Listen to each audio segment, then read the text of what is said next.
조선 태종 임금 때 충청도의 한 작은 고을에 이덕구라는 선비가 살고 있었습니다. 그는 25의 나이에 아직 장가를 가지 못한 채 홀어머니를 모시며 학문에만 정진하고 있었습니다.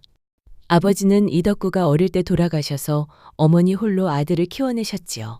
이덕구는 키가 훤칠하고 얼굴이 준수한 것은 물론 마음씨가 곧고 의협심이 강하여 고을 사람들 사이에서 평판이 매우 좋았습니다. 특히 약한 사람을 괴롭히는 일을 보면 참지 못하는 성격이었지요. 어려서부터 무술도 익혔기 때문에 몸도 건장했습니다. 그러나 성격이 너무 곧아서 때로는 융통성이 부족하다는 말을 듣기도 했습니다. 이덕구의 집은 그리 부유하지는 않았지만 그렇다고 가난하지도 않은 중간 정도의 살림이었습니다. 어머니는 바느질 솜씨가 뛰어나 마을 부녀자들의 옷을 지어주며 생계에 보탬을 하고 계셨습니다. 이덕구는 과거 공부에 몰두하면서도 틈틈이 서당에서 아이들을 가르쳐 약간의 수입을 얻고 있었지요. 그 무렵 고을에는 최참판이라는 부유한 양반 집안이 있었습니다. 최참판은 우연한 기회에 나라에 큰 공을 세워 높은 벼슬에 오른 인물로 고을에서 가장 권세가 센 집안이었습니다. 그런데 최참판의 외아들 최득보는 아버지의 권세를 믿고 온갖 못된 짓을 일삼는 악한 놈이었습니다. 최득보는 27의 나이에 이미 장가를 갔지만 집에서 부인을 괴롭히고는 밖으로 나돌아다니며 온갖 나쁜 짓을 저질렀습니다. 특히 마을의 예쁜 처녀들이나 젊은 부인들을 보면 어김없이 추근거리며 괴롭히곤 했지요. 백성들은 모두 최득보를 미워하고 싫어했지만 감히 대들 수 없었습니다. 최참판의 권세가 워낙 대단했거든요. 이덕구는 평소 최득보의 행실을 못마땅하게 여겼습니다. 몇 번 최득보와 말다툼을 벌인 적도 있었지만 어머니가 걱정하시는 모습을 보고는 참고 지냈습니다. 아들아, 내 의로운 마음은 알겠지만 우리 같은 평범한 집안이 어찌 최참판 대가 맞설 수 있겠니? 사람이 참고 살아야 할 때도 있는 거란다. 이덕구는 어머니의 말씀이 항상 마음에 걸렸습니다. 어느 따뜻한 봄날, 고을에서는 관음사라는 절에서 큰 제사가 열렸습니다. 이 제사는 해마다 봄에 열리는 것으로 한 해의 평안과 풍년을 빌기 위한 행사였습니다. 많은 사람들이 가족의 안녕과 건강을 빌기 위해 절로 몰려들었습니다. 장사꾼들도 이 기회를 놓치지 않고 온갖 물건을 팔러 나왔지요. 이덕구는 평소 불교를 깊이 믿지는 않았지만 어머니께서 며칠 전부터 몸이 편찮으셔서 혹시나 하는 마음에 절에 다녀오기로 했습니다. 어머니는 괜찮다. 그냥 며칠 지나면 나을 것이다 라고 하셨지만 이덕구는 걱정이 되었습니다. 또한 집에만 있으면 답답하기도 했고 많은 사람들로 북적이는 절의 분위기도 구경하고 싶었습니다. 어머니, 제가 관음사에 가서 어머니의 건강을 위해 기도드리겠습니다. 이덕구가 말했습니다. 그래, 고맙구나. 혹시나 사람이 많으니 행동 조심하고 절에서 이상한 일에 휘말리지는 말거라. 어머니가 당부하셨습니다. 관음사로 가는 길에는 온갖 노점상들이 늘어서 있었습니다. 엿장수, 떡장수, 온갖 장사꾼들이 큰 소리로 손님을 부르고 있었고 남녀노소 할 것 없이 사람들이 즐거운 표정으로 오가고 있었습니다. 아이들은 나무로 만든 바람개비를 가지고 뛰어다니고 젊은 남녀들은 서로 눈짓을 주고받으며 즐거워하고 있었습니다. 이덕구도 이런 활기찬 분위기를 보니 마음이 한결 가벼워졌습니다. 절에 도착하자 향냄새와 함께 경쾌한 목탁 소리가 들려왔습니다. 대웅전 앞에는 수많은 사람들이 모여 있었고 모두들 정성스럽게 절을 올리고 있었습니다. 이덕구도 어머니의 건강을 위해 정성껏 절을 올렸습니다. 그때 이덕구의 눈에 한 여인이 들어왔습니다. 20살 정도로 보이는 그 여인은 하늘에서 내려온 선녀라고 할 만큼 아름다웠습니다. 하얀 저고리에 분홍치마를 입고 있었는데 그 모습이 마치 봄날의 복숭아꽃 같았습니다. 얼굴은 달처럼 둥글고 하얗고 눈은 가을 하늘처럼 맑고 깊었습니다. 입술은 앵두처럼 빨갛고 목은 백조처럼 길고 우아했습니다. 여인은 불상 앞에서 정성스럽게 절을 올리며 간절히 기도하고 있었습니다. 그런데 자세히 보니 여인의 아름다운 얼굴에 깊은 근심이 서려 있었습니다. 눈가에는 눈물 자국까지 보였지요. 무언가 큰 걱정거리가 있는 것 같았습니다. 이덕구는 한동안 그 여인을 바라보았습니다. 이렇게 아름다운 여인을 본 것은 처음이었습니다. 마음속에서 무언가 따뜻한 감정이 일어났지만 감히 말을 걸 수는 없었습니다. 선비로서 모르는 처자에게 말을 거는 것도 예의에 어긋났고 무엇보다 그 여인이 무슨 큰 걱정이 있어 보여서 함부로 방해하고 싶지 않았습니다. 그 아름다운 여인의 이름은 화연이었습니다. 화연은 고을의 무도간집 딸로 그의 아버지는 젊었을 때는 용맹한 무관이었으나 현재는 무관을 그만두고 대대로 내려오는 무도관을 이어받아 아이들을 가르치고 있었습니다. 화연은 어릴 때부터 총명하고 예의 바른 것으로 유명했습니다. 시서화에도 뛰어나고 침선 솜씨도 훌륭했지요. 그런데 무엇보다 효성이 지극하여 부모님을 극진히 모시고 있었습니다. 그런 화연에게 최근 큰 시련이 닥쳤습니다. 어머니가 보름 전부터 중병에 걸려 누워 계신 것이었습니다. 처음에는 단순한 감기려니 했는데 시간이 지날수록 병이 깊어져만 갔습니다.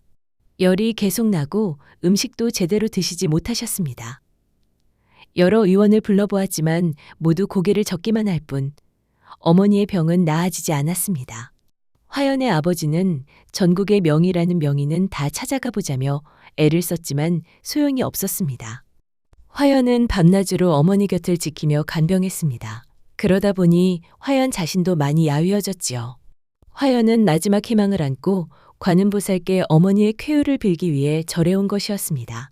관음보살님, 제발 어머니만은 살려주세요. 제가 대신 아프게 해주세요. 화연이 눈물을 흘리며 간절히 빌었습니다. 한참을 기도한 화연이 일어나서 절을 나서는데 불행하게도 최득보와 마주치게 되었습니다. 최득보는 평소에도 화연의 미모에 눈독을 들이고 있었습니다. 화연의 아버지가 자신보다 신분이 낮다고 생각했고 언젠가는 자신의 것으로 만들어야겠다고 벼르고 있었던 것입니다. 이렇게 혼자 있는 화연을 보자 절호의 기회라고 생각했습니다. 아니, 이게 누구야? 우리 고을에 꽂히신 화연 아가씨가 아닌가? 최득보가 비열한 웃음을 지으며 다가왔습니다. 그의 뒤에는 늘 따라다니는 부하 둘이 함께 있었습니다.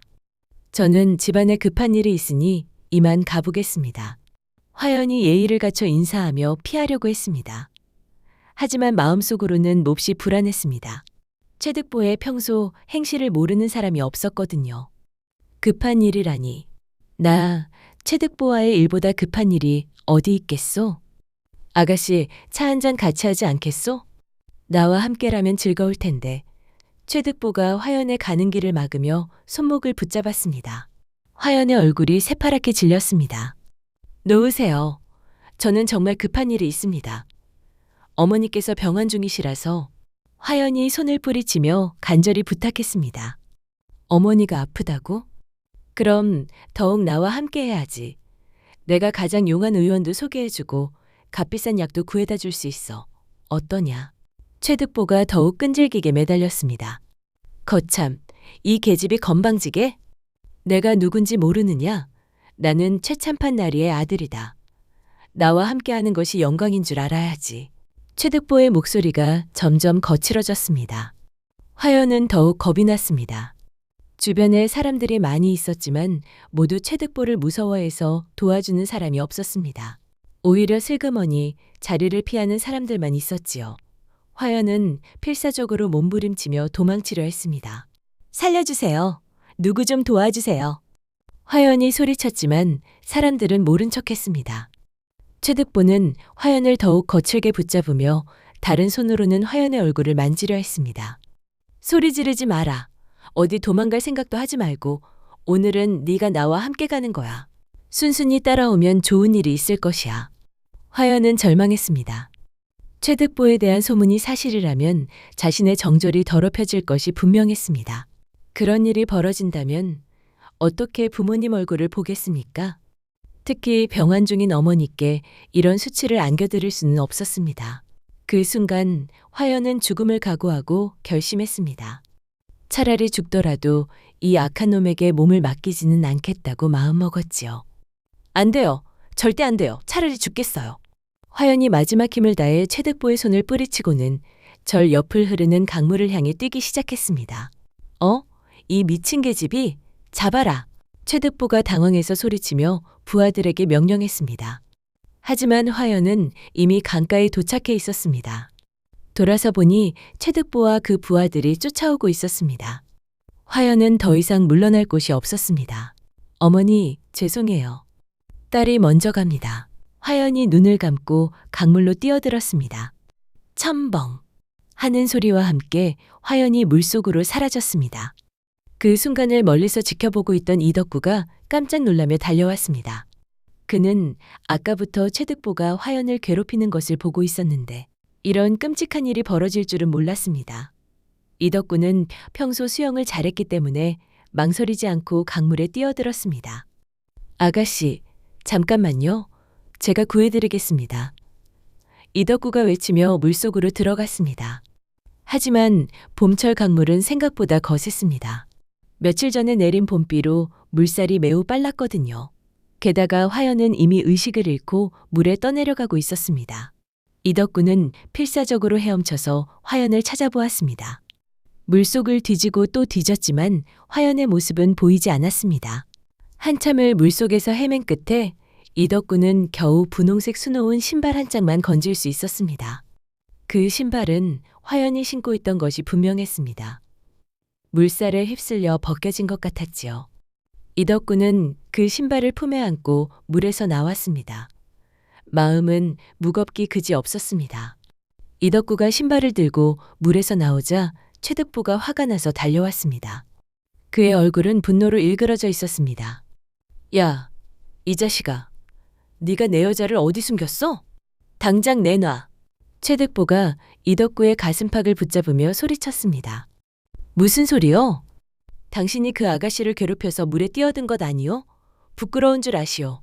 이덕구가 당당하게 맞받아쳤습니다. 내 주제에 감히 나에게 대들어? 가난한 선비 주제에. 내가 그 계집을 숨겨놓고 거짓말하는 거지? 최득보가 주먹을 휘둘렀습니다. 이덕구도 지지 않고 맞받아쳤습니다. 비록 선비였지만 평소 몸을 단련해온 덕분에 힘이 꽤 있었거든요. 어릴 때부터 무술을 익혔기 때문에 최득보보다 훨씬 강했습니다. 하지만 괜히 말썽을 키우기 싫었던 이덕구는 최득보가 휘두르는 주먹을 피했는데 최득보가 균형을 잃고 비틀거리더니 그만 강물에 빠지고 말았습니다.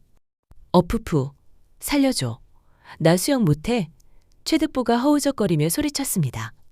주변 사람들이 이 소동을 보고 모여들었지만 아무도 최득보를 구하려 하지 않았습니다. 평소 최득보에게 온갖 괴롭힘을 당했기 때문에 속으로는 고소해하고 있었지요. 저놈도 저런 날이 있네라며 수근거리는 소리까지 들렸습니다. 이덕구는 고민에 빠졌습니다.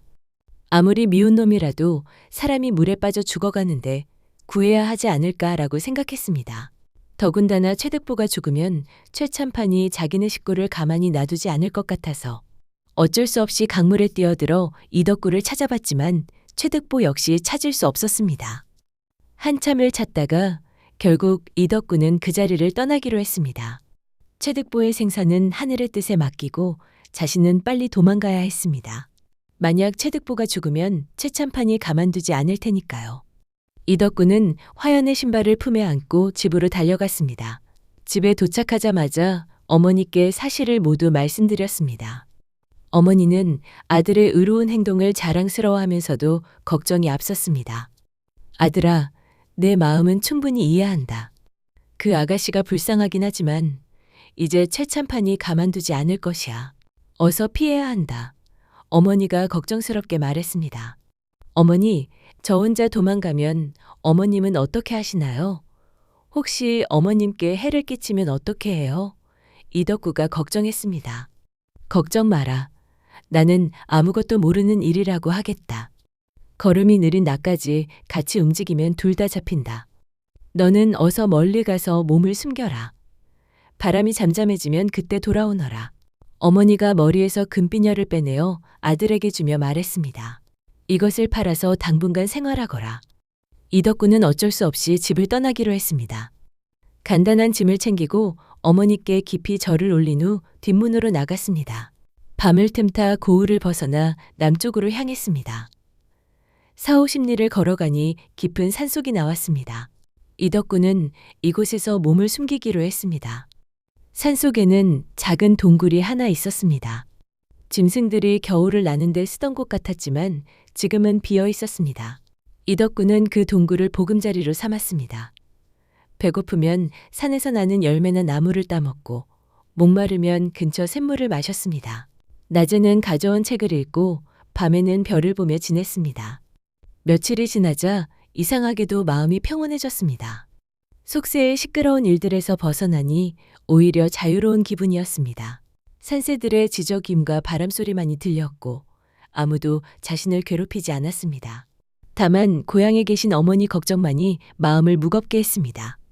어느 날 오후 이덕구가 산책을 하고 있는데 동쪽 숲에서 도움을 청하는 소리가 들렸습니다. 살려주세요. 누구 없나요? 제발. 이덕구가 소리가 나는 쪽으로 가보니 한 사나이가 나무에 거꾸로 매달려 있었습니다. 그 사나이는 30살 정도로 보였는데 온몸이 땀으로 범벅이 되어 있었습니다. 발목이 밧줄에 묶여 나무 위에 매달린 채였지요. 형님, 저 좀 도와주세요. 제가 설치해둔 덫에 제가 걸렸습니다. 정말 부끄러운 일이지만 그 사나이가 얼굴을 붉히며 말했습니다. 이덕구는 웃음이 나왔지만 참고 그 사나이를 구해주었습니다. 나무 밑에 있던 칼로 밧줄을 끊어 천천히 내려주었지요. 사나이는 땅에 발을 딛자마자 이덕구에게 깊이 절을 했습니다. 은희님, 정말 고맙습니다. 저는 산기슭에 사는 박석이라고 합니다. 평소 이 산에서 사냥을 하며 살아가고 있습니다.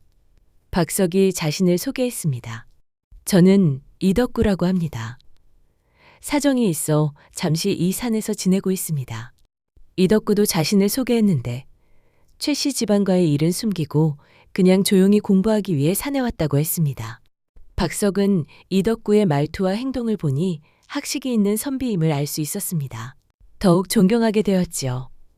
선비님께서 이런 깊은 산에 혼자 계시다니 생활이 많이 불편하실 텐데요. 괜찮습니다. 산에서 나는 것들로 충분히 지낼 수 있어요. 이덕구가 웃으며 대답했습니다. 그날부터 박석은 자주 이덕구를 찾아왔습니다. 사냥에서 잡은 토끼나 꿩 같은 고기와 소금, 기름 같은 생필품들을 가져다 주었지요. 때로는 마을에서 구해온 쌀이나 반찬도 가져왔습니다. 이덕구는 박석 덕분에 산속 생활이 훨씬 편해졌습니다. 박석은 단순하고 정직한 성격이었습니다. 학문은 모르지만 인정이 많고 의리가 있었지요. 이덕구와 이야기를 나누는 것을 좋아했고 이덕구도 박석의 꾸밈없는 성격이 마음에 들었습니다. 두 사람은 금세 친한 사이가 되었습니다. 이렇게 한 달 정도가 지났습니다. 이덕구는 점점 산속 생활에 익숙해졌고 박석이라는 좋은 친구도 생겼습니다. 그러나 어머니에 대한 그리움과 걱정은 날이 갈수록 커져만 갔습니다. 특히 밤이 되면 더욱 외로웠지요. 어느 날 저녁, 박석이 토끼 한 마리를 가져다 주고 돌아간 뒤 갑자기 큰 비가 내리기 시작했습니다. 여름 장마철이라 비가 매우 거셌습니다. 번개가 치고 천둥이 울리는 무서운 밤이었지요. 이덕구는 추워서 빨리 동굴 안으로 들어가려고 했습니다. 그런데 동굴 입구에 하얀 옷을 입은 여인이 서 있었습니다. 비에 젖지 않도록 동굴 처마 밑에 서 있는 그 여인의 모습은 마치 선녀 같았습니다. 달빛과 번개 불빛에 비친 그 모습은 이 세상 사람이 아닌 것처럼 아름다웠지요. 죄송합니다. 비를 피할 곳이 없어서 그러는데 잠시 들어가도 될까요? 여인이 조심스럽게 물었습니다. 이덕구는 깜짝 놀랐습니다. 이 깊은 산속에 이런 아름다운 여인이 혼자 있다니 무섭기도 했지만 놀라움이 더 컸죠. 더욱 놀라운 것은 그 목소리였습니다. 어디선가 들어본 것 같은 그 맑고 애절한 목소리를 듣는 순간 이덕구의 마음은 요동쳤습니다. 물론입니다. 어서 들어오세요. 이덕구가 급히 대답했습니다. 여인이 동굴 안으로 들어오자 이덕구는 더욱 놀랐습니다. 그 여인은 바로 한 달 전 강물에 뛰어든 화연이었기 때문입니다. 그런데 어떻게 살아있을 수 있단 말인가? 이덕구는 눈을 비비며 다시 보았지만 분명 화연이 맞았습니다. 아가씨, 혹시 한 달 전에 관음사에서? 이덕구가 조심스럽게 물었습니다. 맞습니다. 저는 화연입니다. 그때 저를 구하려고 물에 뛰어들어 주신 분이시군요. 화연이 고개를 숙이며 인사했습니다. 이덕구는 너무 기뻐서 어쩔 줄 몰랐습니다. 아가씨가 살아계셨군요. 정말 다행입니다. 그런데 어떻게 이곳을 찾아오셨나요? 화연은 잠시 머뭇거리더니 말했습니다. 강물에 떠내려간 후 하류마을 사람들이 구해주었습니다. 한동안 정신을 잃고 있다가 겨우 깨어났지요. 그 후 공자님을 찾아 여러 곳을 헤매다가 이곳까지 왔습니다. 그렇다면 어머님 병환은 어떻게 되셨나요? 이덕구가 걱정스럽게 물었습니다.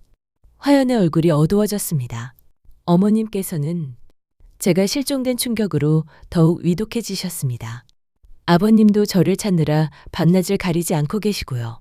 그럼 어서 집으로 돌아가셔야 하는 것 아닌가요? 이덕구가 말했습니다. 저도 그러고 싶지만 최득보 일가의 복수가 무서워서 쉽게 나타날 수가 없어요. 화연이 슬픈 표정으로 말했습니다. 이덕구는 그제야 상황을 이해했습니다. 최득보가 강물에 빠진 일로 최참판이 화가 나서 화연의 가족까지 괴롭히고 있을 것이었습니다. 만약 갈 곳이 없으시면 남녀가 유별하고 불편하시겠지만 당분간 여기서 지내시는 것은 어떻겠습니까? 저도 같은 처지니까요. 그날 밤 이덕구와 화연은 오랫동안 이야기를 나누었습니다. 화연은 이덕구가 자신을 구하려다가 이런 곤경에 처하게 된 것을 무척 미안해했습니다. 이덕구는 화연의 순수하고 착한 마음씨에 더욱 마음이 끌렸습니다. 그런데 이상한 것이 하나 있었습니다. 화연의 몸이 얼음처럼 차가웠던 것입니다. 비에 젖어서 그런가 했지만 시간이 지나도 전혀 따뜻해지지 않았습니다. 또한 화연은 한쪽 발에만 분홍수 놓은 신발을 신고 있었는데 다른 한쪽은 맨발이었습니다. 아가씨, 이것이 혹시 아가씨 것 아닌가요? 이덕구가 그동안 간직하고 있던 신발을 꺼내 보였습니다. 어머, 제 신발이에요. 어떻게 가지고 계신 거예요? 화연이 놀라며 기뻐했습니다. 그때 강에서 건진 것입니다. 혹시나 해서 간직하고 있었어요. 이덕구가 신발을 건네주었습니다. 화연이 신발을 신으니 완전한 모습이 되었습니다. 두 사람은 이런 운명적인 인연에 감동했습니다. 마치 하늘이 맺어준 연분 같았거든요. 다음 날 아침이 되자 화연이 사라져 있었습니다. 이덕구가 아무리 찾아봐도 보이지 않았습니다. 다만 동굴 안에 은은한 꽃향기만 남아있을 뿐이었습니다. 이덕구는 화연이 혹시 자신을 피해 떠난 것은 아닌지 걱정했습니다. 오후에 박석이 찾아왔습니다. 형님, 어젯밤에 누군가 다녀간 것 같은데요. 동굴에서 향기가 나네요. 아, 그게... 이덕구는 화연의 일을 말해야 할지 고민했습니다. 혹시 아름다운 아가씨라도 찾아온 건 아니겠죠? 하하하. 박석이 농담조로 말했습니다. 이덕구는 얼버무렸지만 박석은 뭔가 수상하다는 표정이었습니다. 박석이 돌아간 후에도 화연은 나타나지 않았습니다. 그날 밤 이덕구가 달을 보며 시를 읊고 있는데 뒤에서 목소리가 들렸습니다. 공자님, 외로우시군요. 돌아보니 화연이 서 있었습니다. 이덕구는 반가움에 자기도 모르게 화연의 손을 잡았습니다. 역시 차가웠지만 이제는 신경 쓰지 않기로 했습니다. 어디 갔다 오셨어요? 하루 종일 찾았는데 이덕구가 물었습니다. 낮에는 사람들 눈에 띌까봐 숨어 있었어요. 박석이라는 분이 오시더군요. 혹시 저를 이상하게 생각할까봐 걱정이에요. 화연이 말했습니다.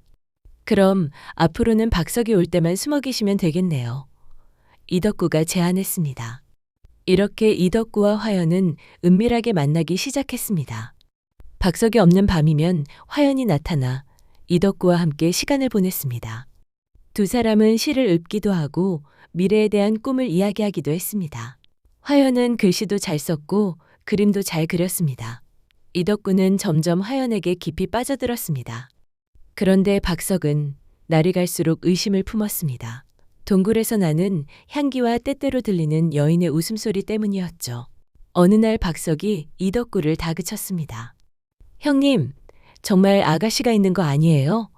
저도 한번 보고 싶어요. 이덕구는 더 이상 숨길 수 없어서 화연의 이야기를 해주었습니다. 박석은 매우 신기해하며 꼭 한번 만나보고 싶다고 했습니다. 그럼 오늘 밤에 함께 기다려보세요. 이덕구가 말했습니다. 하지만 그날 밤 화연은 나타나지 않았습니다. 박석이 계속 기다려도 화연은 보이지 않았죠. 이상하게도 박석이 있는 동안에는 화연이 전혀 나타나지 않았습니다. 박석이 사흘째 밤을 새워 기다렸지만 화연을 보지 못하고 포기했습니다.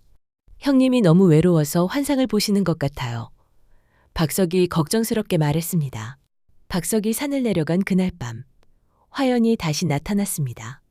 이덕구는 화연을 꽉 안으며 말했습니다. 왜 이렇게 오래 안 오셨어요? 정말 걱정했어요. 그분이 계속 계시니까 어떻게 나타나겠어요? 저는 낯선 사람을 싫어해요. 화연이 토라진 표정으로 말했습니다. 이덕구는 화연이 수줍어하는 것이라고 생각했습니다. 하지만 화연의 표정에는 뭔가 다른 감정이 있는 것 같았습니다. 마치 두려워하는 것 같기도 하고 화가 난 것 같기도 했지요. 며칠 후 화연이 갑자기 심각한 표정으로 이덕구에게 말했습니다. 공자님, 큰일이 생겼어요. 최득보가 살아나서 복수할 계획을 세우고 있어요. 뭐라고요? 최득보가 살아있다고요? 이덕구가 놀랐습니다. 네, 그가 오늘 밤 이곳으로 찾아올 거예요. 많은 부하들과 함께 말이에요. 화연이 걱정스럽게 말했습니다. 어떻게 이곳을 알았을까요? 이덕구가 의아해했습니다. 아마 저를 뒤따라온 것 같아요. 정말 죄송해요. 화연이 눈물을 글썽이며 말했습니다. 이덕구는 화연을 위로하며 말했습니다. 걱정 마세요. 제가 지켜드릴게요.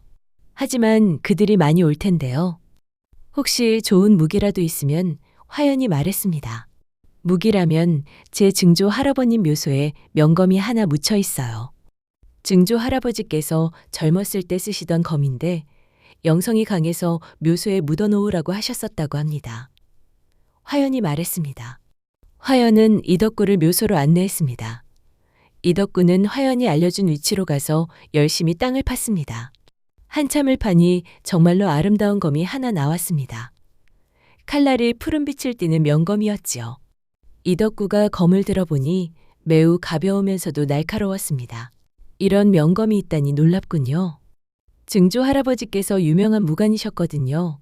집안이 대대로 무관 집안이었고 대대로 내려온 이 검으로 많은 공을 세우셨다고 들었어요. 화연이 자랑스럽게 말했습니다. 그날 밤 정말로 최득보가 부하들과 함께 나타났습니다. 그런데 이상한 것은 그들의 모습이 예전과 달랐습니다. 얼굴이 창백하고 눈이 빨갛게 빛났으며 움직임도 어딘지 부자연스러웠습니다. 이덕구, 네가 여기 숨어 있었구나. 최득보가 으르렁거리며 소리쳤습니다. 최득보, 너는 분명 물에 빠져 죽었을 텐데. 이덕구가 의아해했습니다. 하하하, 나는 죽지 않는다. 이제 너를 죽이고 그 여자도 빼앗을 거야. 최득보가 괴기한 웃음을 지었습니다. 최득보의 부하들이 일제히 달려들었습니다.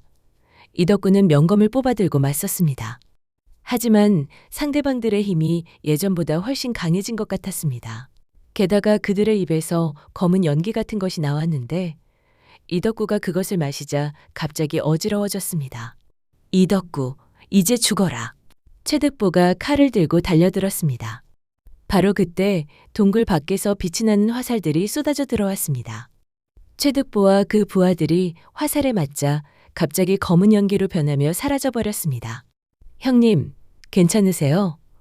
박석이 활을 든 채 나타났습니다. 박석아, 내가 날 살렸구나. 고맙다.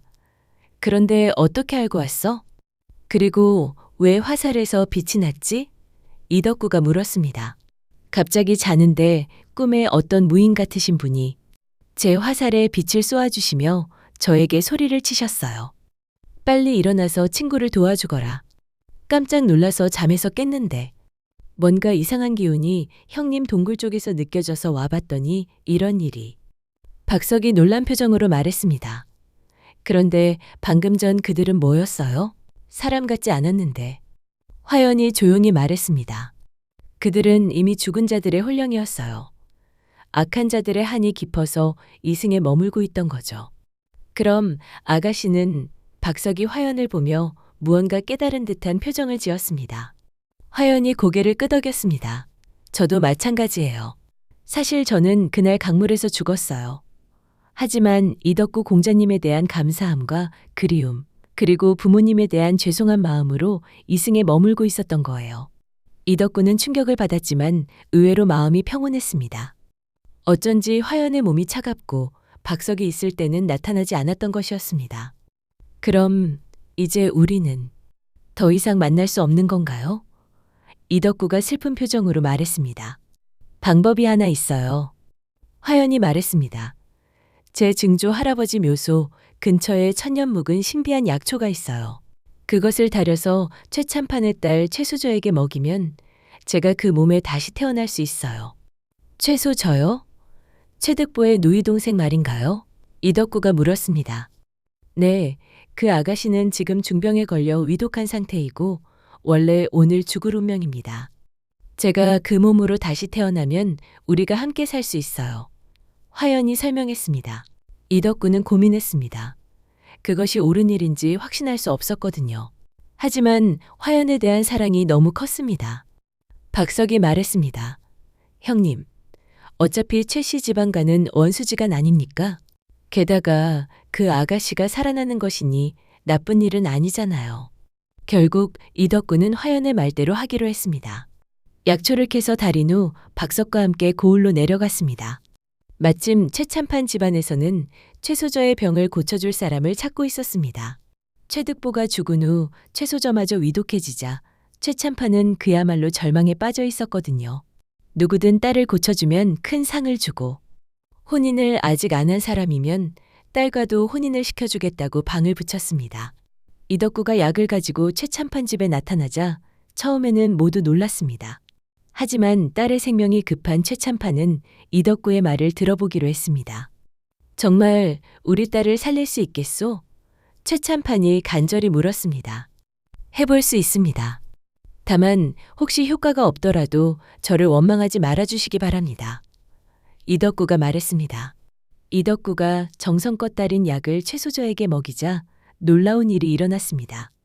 며칠 동안 의식을 잃고 있던 최소저가 눈을 떴던 것입니다. 그런데 더욱 놀라운 것은 최소저의 말과 행동이 완전히 달라진 것이었습니다. 아버지, 저는 이제 괜찮아요. 최소저가 말했는데 그 목소리와 말투가 영락없이 화연의 것이었습니다. 최참판은 딸이 살아난 것만으로도 감격했습니다. 약속대로 이덕구에게 큰 상금을 주려 했지만 최득보의 부하였던 만득이 이덕구를 알아봤습니다. 참판님, 저 자가 바로 도련님을 해친 놈입니다. 만득이 소리쳤습니다. 분위기가 순식간에 험악해졌습니다. 최참판의 얼굴이 일그러졌고 주변에 있던 하인들이 이덕구를 둘러쌌습니다. 바로 그때 최소저가 일어나서 말했습니다. 아버지 기다리세요. 제가 할 말이 있어요. 무슨 말이냐? 최참판이 물었습니다. 사실 제가 며칠 동안 혼미한 상태에 있으면서 오빠의 진실을 알게 되었어요. 오빠는 평생 악한 일만 하다가 하늘의 벌을 받은 거예요. 이덕구 공자는 오히려 무고한 사람을 구하려다가 이런 일에 휘말린 거고요. 최소저가 차분히 설명했습니다. 그런 사정이 있었군. 최참판이 당황했습니다. 아버지께서 만약 이덕구 공자를 벌한다면 하늘이 또다시 우리 집안을 벌할 거예요. 저도 다시 병에 걸릴지 모르고요. 최소저가 말했습니다. 최참판은 딸의 말을 들고 깊이 생각해 보았습니다. 아들을 잃은 슬픔도 크지만 딸만은 지켜야 했습니다. 결국 최참판은 이덕구에게 사과하고 모든 일을 용서한다고 했습니다. 그리고 약속대로 이덕구, 도령을 사위로 맡겠소. 최참판이 말했습니다. 이렇게 이덕구와 최소저의 몸으로 환생한 화연은 결혼하게 되었습니다. 두 집안의 원한도 완전히 풀렸고 고을 사람들도 모두 기뻐했습니다. 특히 최득보라는 악인이 사라진 것을 다들 반겼지요. 이덕구는 최참판의 사위가 되어 걱정 없이 공부를 할 수 있게 되었고 어머니도 모셔와 함께 행복하게 지냈습니다. 화연도 새로운 몸으로 태어나 이덕구와 금술 좋은 부부가 되었습니다. 박석도 이덕구의 소개로 최참판 집의 관리인이 되어 잘 살게 되었습니다. 또한 이덕구는 화연의 부모님을 장인, 장모처럼 극진히 모셨습니다. 화연이 알려준 천년묵은 산삼을 캐서 화연의 어머니에게 드렸고 그 덕분인지 화연의 어머니는 건강을 회복했습니다. 그리고 얼마의 시간이 흐른 뒤 환생한 최소저의 몸이 된 화연과 함께 그녀의 부모님을 찾아가 이 신비한 환생에 대한 비밀 이야기를 털어놨습니다. 처음에는 믿지 않았던 화연의 부모님은 가족들만 아는 비밀에 대해서 화연이 얘기하자 결국 오열을 하면서 화연을 껴안았습니다. 아이고, 내 딸아. 이렇게라도 내가 다시 돌아와 주었으니 이제 죽어도 여한이 없구나. 이렇게 화연의 부모님도 마음 편히 살 수 있게 되었습니다. 몇 년 후 이덕구는 과거에 급제하여 벼슬길에 올랐고 화연과 함께 자녀들을 낳아 훌륭하게 기르며 행복한 삶을 살았습니다. 때로는 그 깊은 산속 동굴에서 처음 만났던 날을 추억하며 서로 사랑을 확인하곤 했지요. 이렇게 의로운 마음으로 남을 구하려다 곤경에 빠졌던 이덕구와 순결을 지키려다 목숨을 잃었던 화연이 기이한 환생의 연으로 다시 만나 행복하게 살았다는 이야기가 오랫동안 사람들 사이에 전해져 내려왔습니다. 선한 사람에게는 결국 좋은 결과가 따른다는 교훈을 주는 아름다운 사랑 이야기였습니다. 솔솔야담 재밌게 보셨나요? 영상을 빠르게 만나보시려면 솔솔야담 보름달을 클릭하여 구독을 눌러주세요. 새로운 영상이 올라오면 알람을 보내드립니다. 다음 동영상과 추천 영상도 준비했으니 많은 시청 바랍니다. 항상 건강하시고 행복하고 좋은 일만 있으시길 바랍니다.